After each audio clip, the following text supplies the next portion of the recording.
대표님, 제 주변에 진짜 이 경매 공부하는 친구들이 정말 많거든요. 근데 솔직하게 얘기해서 이렇게 낙찰받았다라는 이야기는 많이 못 들어요. 근데 이게 진짜 왜 그런 걸까요? 그거는 딱 이유가 있어. 일단 처음에 시작을 할 때 유튜브로 접하시거든, 경매를. 맞아요. 그래서 이제 조금 더 관심이 생기면 인터넷 강의를 좀 보고, 그렇죠. 그 다음에 조금 더 관심이 생기면 이제 관련 서적을 내가 조금 사서 혼자 봐. 그러다 보면은 나만의 기준과 취향이 들어가게 되는 거야. 경매에 관한 나만의 틀이 생기는 거지. 그런 사람들이 이제 어떻게 표현을 하면 되냐면, 나한테 경매를 맞추고 있는 거야. 근데 경매에 나를 맞춰야 되거든. 나한테 경매를 맞춘다? 이 나한테 경매를 맞춘다는 게 어떤 거죠?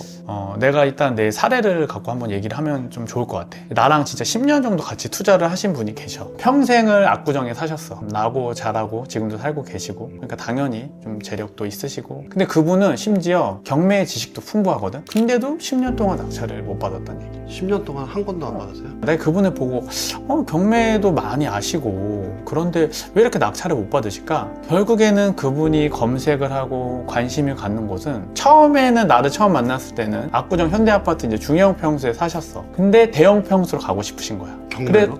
경매로. 나는 이제 중형 평수에 살고 있지만 대형 평수가 나왔으면 좋겠다. 계속 기다려. 1년, 2년 계속 기다려. 근데 그 압구정 아파트가 경매로 나오나요? 나온 적이 있어요, 실제로? 나오기도 하지. 나온 적도 있고 그분이 할 때 입찰도 한 적이 있지. 하지만 본인이 원하는 가격에 낙찰이 안 되지. 나는 경매를 배워서 이만큼 싸게 사고 싶은데 낙찰은 이 정도 갭 차이로 되니까 낙찰이 안 되는 거야. 그냥 사는 게 나을 수도 있겠네. 그치. 내가 항상 얘기해. 금매를 차라리 보셔라. 근데 그거를 포기를 못 하시는 거야. 근데 여기서 조금 이제 한 2, 3년 안 되니까 조금 더 이제 바뀌셨지. 현대아파트에서 한양아파트까지. 그러니까 개선됐다고 좀 보긴 좀 그런데, 어찌됐건 뭐 나름의 개선을 하신 거지.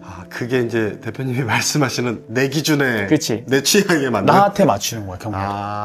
우리가 근데 대표님 말씀대로 보통 처음 경매 배우면 처음 시작할 때 좀 잘 아는 동네, 좀 안전한 물건, 그러다 보니까 이제 아파트 같은 거 위주로 좀 보라고 이야기를 많이 하거든요. 그럼 그거 자체가 좀 잘못됐다는 말씀이신 거네요? 뭐 100% 잘못했다고는 아니지만 이제 본인이 어떤 위치에 있냐를 일단 봐야 될 것 같아. 내가 이제 투자자의 위치에 있으면 그거는 맞지 않지. 근데 나는 이제 한 건만 할 거야. 그런 분들이 엄청 많거든, 경매하는 사람들. 맞아요. 중에. 실제로 거기에 살고 싶어서 좀 집 싸게 하나 마련하는 게 난 어. 경매를 배운 이유야. 그러면은 맞을 수 있지. 그럼 맞을 수 있지만, 네네. 나는 이제 투자자 관점에서 봤을 때는 그거는 좀 좋지 않은 방법이다. 그런 식으로 물건을 찾거나 관심을 가지면 경매가 불특정하게 나오잖아. 그러니까 랜덤 게임이거든. 근데 내 자신의 어떤 취향과 고집으로 인해서 국한시켜 버리는 거야. 그러니까 영역을 좁혀 버리는 거지. 할 수 있는 게 이만큼인데 이렇게 좁혀 버리는 거야. 결국은 처음부터 좀 뭔가 프레임이 잘못 씌워져서 잘못된 시작을 하는 거다. 그러니까 우리 옛말에 그런 말 있잖아. 첫 단추를 잘 껴야 된다. 그렇죠. 일단 첫 단추가 그런 분들은 두 번째, 세 번째에 끼워져 있는 거지. 근데 솔직히 이제 초보자들 입장에서는 어쨌든 익숙한 게 좀 안전하다는 느낌을 많이 받는단 말이에요. 그래서 더 그러는 거 아니에요? 그럼 경매를 하는 이유를 한번 본인 자신한테 물어보셔야 될 것 같아.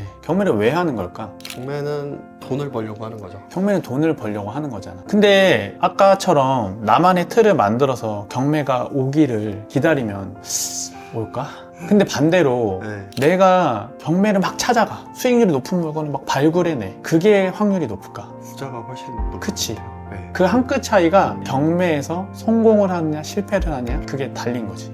자, 그러면은 대표님은 진짜 이 경매실에서 오래 계셨잖아요. 직접 낙찰도 많이 받으시고 또 받으시는 분들도 많이 보셨을 것 같은데, 그러면 낙찰을 진짜 잘 받으시는, 수익률을 잘 내시는 분들의 어떤 공통적인 특징 같은 게 있을까요? 그냥 두 가지로 내가 표현을 한번 해볼게. 이제 돈을 못 버시는 분들, 아까 내가 말한 내 취향, 내 기준이 너무 강하신 거야. 그렇기 때문에 계속 경매를 본인들한테 맞추려고 하고, 그래서 낙찰을 못 받는 거고, 이제 돈을 버시는 분들은 일단 초반에 세팅값 자체가 달라. 그 사람들은 어떤 방식으로 경매를 하냐면, 내 투자금은 얼마다, 얼마의 기간 동안 얼마를 벌 거다, 딱 이 세 가지를 머릿속에 갖고 경매를 시작을 해. 근데 이런 사람들은 무조건 돈을 벌어. 어떻게 보면 첫 시작부터가 좀 수익률에 좀 딱 맞춰져 그치. 있는 거네요. 그러니까 그런 사람들은 어디 지역, 뭐 어떤 물건이든 상관이 없어. 그냥 수익률이 높으면 하는 거야. 내 경매 지식을 바탕으로. 그럼 내가 냉정하게 한번 물어볼게. 같은 돈을 투자를 할 거야. 1번 물건은 어디 이제 시골에 있는 전이야. 근데 그거를 낙찰 받고 출구 전략까지 생각을 한다면 한 2억 정도 벌 수가 있어. 그리고 2번 물건이 있어. 압구정에 있는 꼬마 빌딩을 낙찰을 받아. 근데 그거는 출구 전략까지 생각했을 때 5천만 원 정도 벌 수 있어. 그럼 어떤 물건을 할래? 저라면 당연히 이제 전자를 선택을 해야겠죠. 근데 이제 많은 사람들이 네. 머리로는 알고 있어. 수익률 높은 물건 해야 된다. 왜? 어찌됐건 돈을 벌려고 경매를 하는 거가 맞거든. 근데 내 몸은 어디로 가고 있냐? 내가 있어 보이는 물건, 내가 하고 싶은 물건, 내 취향이 들어간 물건을 한단 말이야. 여기서 이제 경매 투자의 성공과 실패가 나뉘는 거야. 아, 그렇네요. 그러니까 이게 사실은 그 내 고집, 내 기준 이런 것들을 좀 버리고 시작을 해야 된다는 말씀이신 거죠? 그치. 내가 이렇게 틀을, 내 취향과 기준과 고집이 들어간 틀을 이렇게 만들어놔. 그래서 막 경매가 오기를 바라는 거야. 기다리는 거야. 그럼 낙찰이 안 돼. 근데 돈을 버는 사람들은 이 틀 자체가 없기 때문에, 수익에 맞춰져 있기 때문에 내가 그 수익이 높으면 그 물건을 찾아가. 나한테 오기를 바라는 게 아니라. 이게 이 한 끗 차이야. 내가 강의를 할 때 참 어려운 부분들이 있어. 내가 백지 상태에서 어떤 분들이 오시면 내가 이렇게 잘 그려드리면 돼. 근데 다른 데서 조금 배우고 오신 분들, 그리고 유튜브를 공부만 막 한 1년 하고 오신 분들이 계셔. 그런 분들은 이미 이 틀이 잡혀서 오신다? 내 고집과 취향이 들어간 그 틀을 내가 깨드리기가 어려운 거야. 아무리 좋은 거를 알려드려도 이거를 받아들이지를 못하시는 거지. 이 벽이 너무 높거든. 그게 그 고집을 깨기는 너무 어려워.